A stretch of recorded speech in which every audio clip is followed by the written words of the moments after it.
Hello, tiny friends. Welcome back to TinyKeyHoleMinis. I'm Jolene, and today I'm going to be using some polymer clay to practice making some food, since I'm going to have to make some food for an upcoming video for Margot and her son.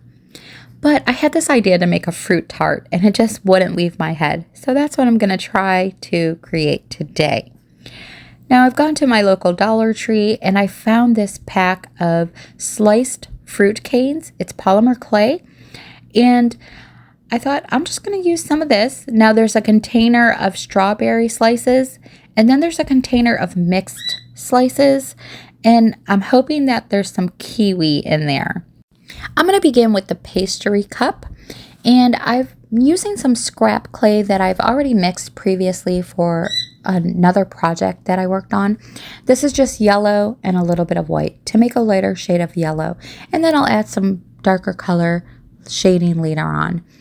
Now, I saw this tool on Temu that looked just like this acrylic board, but it had handles, and it was made specifically for this technique. So I thought, well, I'm just going to use this board. It should do the same thing. And it's just made to smush down a little ball of clay to create a circle, since I didn't have anything I can cut the size I need, and circles are hard to create. And this worked out perfectly, and I did not need to purchase the tool that was made specifically for this. So if you got something hard or something you can do the same thing with, try it. It actually worked out. And I'm so glad that I saw that picture, because I probably wouldn't have thought to do this. I probably would have been trying other things to create this circle. So this is going to be the bottom part of the pastry shell. So I have this bottle cap. It kind of looks like a glue cap. It came with some bottles that I purchased. It has this rigid cap. And I also have this cutter that has ridges. And I'm going to use both of these to create the rim that goes around the pastry shell with the ridges. So this should work out. I'm just going to create a little snake.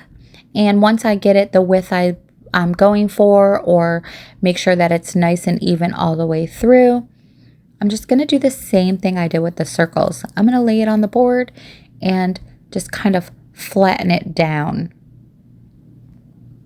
But first I want to make sure that it actually fits. Okay, I want to make sure I have enough. I probably don't have enough for both, but I can do this again. So I got it nice and flat. I'm going to remove it off the board before I actually create the texture. I'm going to cut one end with the straight cutter, and this will be the bottom of the side. And then I'm going to take the cap and just roll it down the strip lightly. And it did work out, but I want it to be a little more defined. So I'm going to do it a second time and just push a little harder. Then I'm going to cut the other end with the rigid cutter, and this will be the top part of the side of the pastry shell. I'm using liquid Sculpey to attach the side to the bottom part of the pastry shell. This stuff is so old, and I really don't know if there's an expiration date on it, but it's a little thick. I've had this bottle since 2014, I believe. Oh my gosh, it's like 10 years. And I'm just going to attach the side around the circle and cut off any excess. And then I'll just do it a second time for the other pastry shell. Here's a piece I cut off with a rigid cutter that would make a great pie crust if I was making a pie. Okay, for the raspberries and blackberries, I decided not to use polymer clay. In order to stay in scale and to make it look a little more realistic, I'm going to use caviar beads. And I'm just taking my toothpick, dipping it in tacky glue, and just dipping it into the caviar beads and creating clusters. And then I'll just set them aside and let them dry. Now, I did spend some time on trying to make these with polymer clay, and I just could not get these little tiny little beads of clay. So I stepped back and thought about it and realized that I had these caviar beads and that might work out. So I went for it, and here are my raspberries and my blackberries. And I thought, yeah, that was perfect. Now for the blueberries, I happen to have this blueberry colored clay, so I'm going to create lots of little blueberries, and this was very tedious. So there's no way that I would be able to sit through creating raspberries and blackberries. The caviar beads were perfect for that. But for the blueberries, I think I can tolerate it. But I barely tolerated this. It's very tedious. And I have to make a lot because I want to make sure I have enough. I'd rather have more than enough than not enough. So with the extras, I guess I'll just make like a little container of blueberries. Or maybe I'll make a blueberry pie or blueberry pancakes or something else with them. But it's better to be safe than sorry. Now I did take a handful of the berries and put a little extra detail on them to make them look a little more realistic. Now I'm not sure if you're going to see this in the tart, but I plan on putting a few on each tart, just in case you can see them. Now I'm going to add a little more coloring and shading to the shell, and I'm just using my chalk pastels. I'm using brown and a little bit of sienna, which is kind of like a brick color. And I'm just dusting it around the edge or the rim of the pastry shell. I created the filling with a little bit of white and yellow to create a cream color, and then I baked the shells. So the filling and the shells are baked. I have my blackberries, raspberries, blueberries, and my baked shells. And now I'm going to pull out some strawberry slices. I'm not sure how many I'm going to need, but I'm going to pick through them and pull out the ones I like. I do see some kiwi slices. I don't know how many I have. I'm hoping I have enough. But look at this cute little onion slice. They gave me a couple different sizes. This is red onion. I don't know why they call it red onion when it's really purple. They should call it purple onion. So I did pull out 10 slices. That's all that they gave me. And it was perfect because I'm using 5 for each tart, which just happened to work out perfectly. So now I'm going to put them together.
Okay, I could very well stop there, but I'm not going to stop there.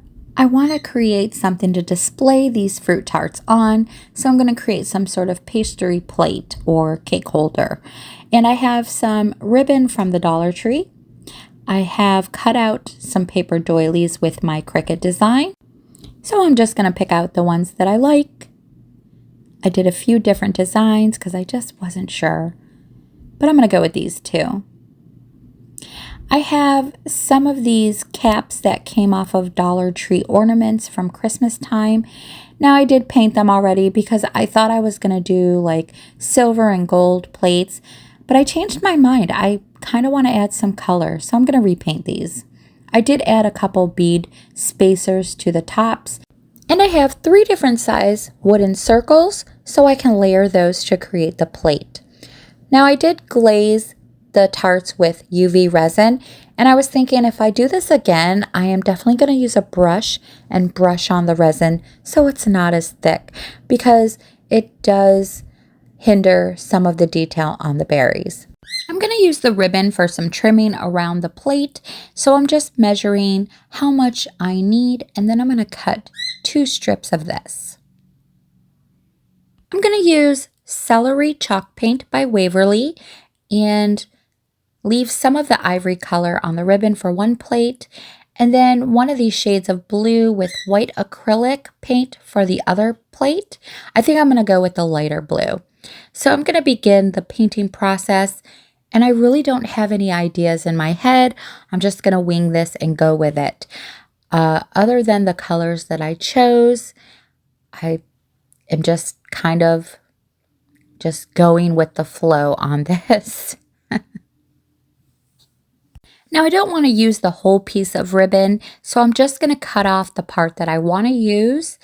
And that's what's so great about this ribbon is you could just cut pieces and parts that you want, and you don't have to use the whole thing.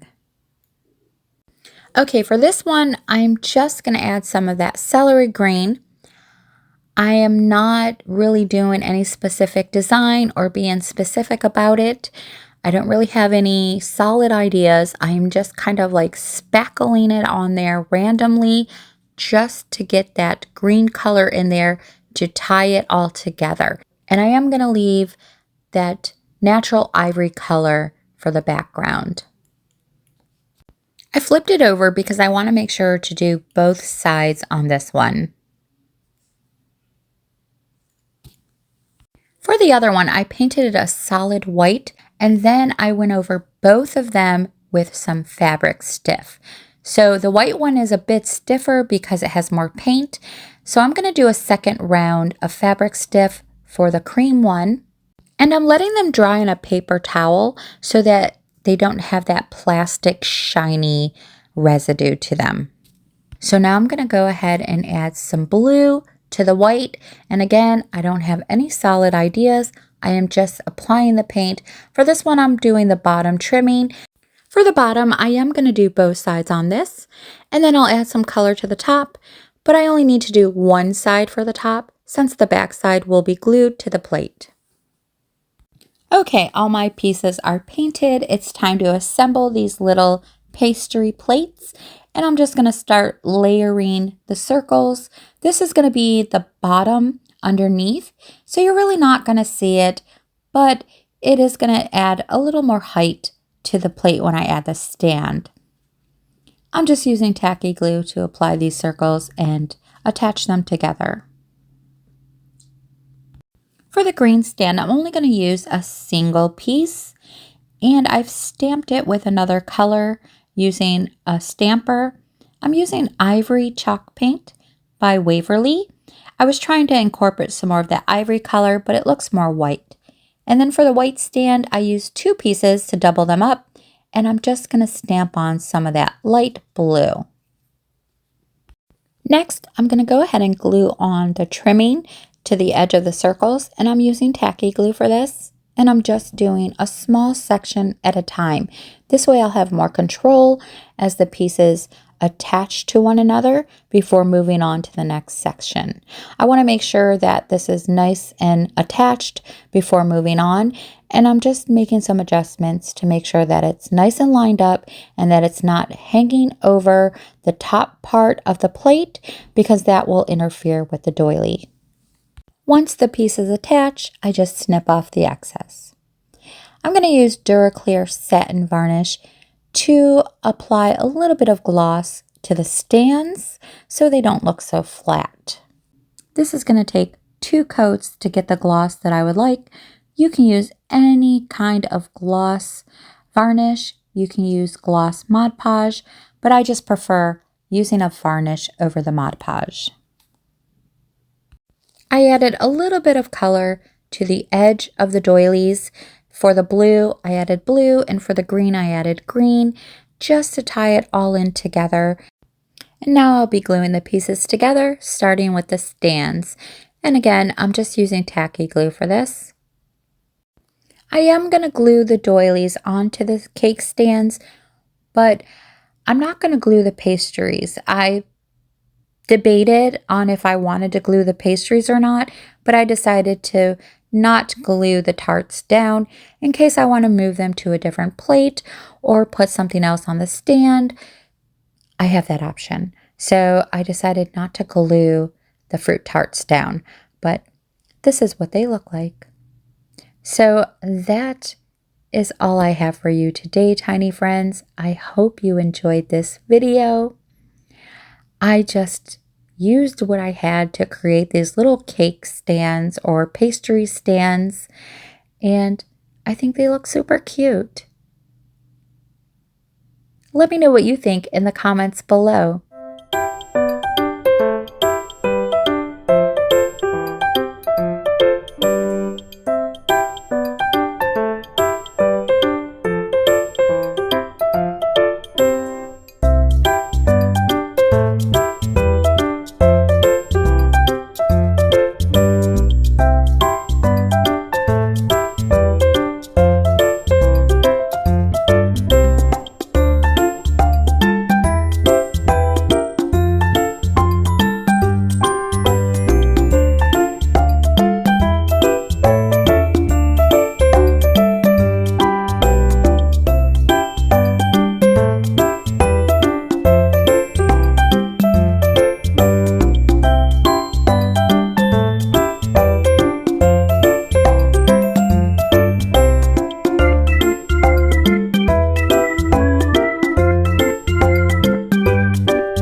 If you've enjoyed this video today, please hit that like button and give it a thumbs up.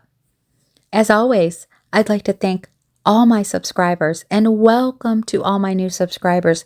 Thank you all so much for your support, and thank you so much for those of you that have given me super thanks. I appreciate it so much, and it always helps the content of my channel. If you're tuning in for the first time and would like to see more of my content, please hit that subscribe button and don't forget to hit that top bell notification button so you don't miss out on any new upcoming projects. Until next time, tiny friends, I hope you all have a lovely day, and I will see you all on the mini side. Bye-bye.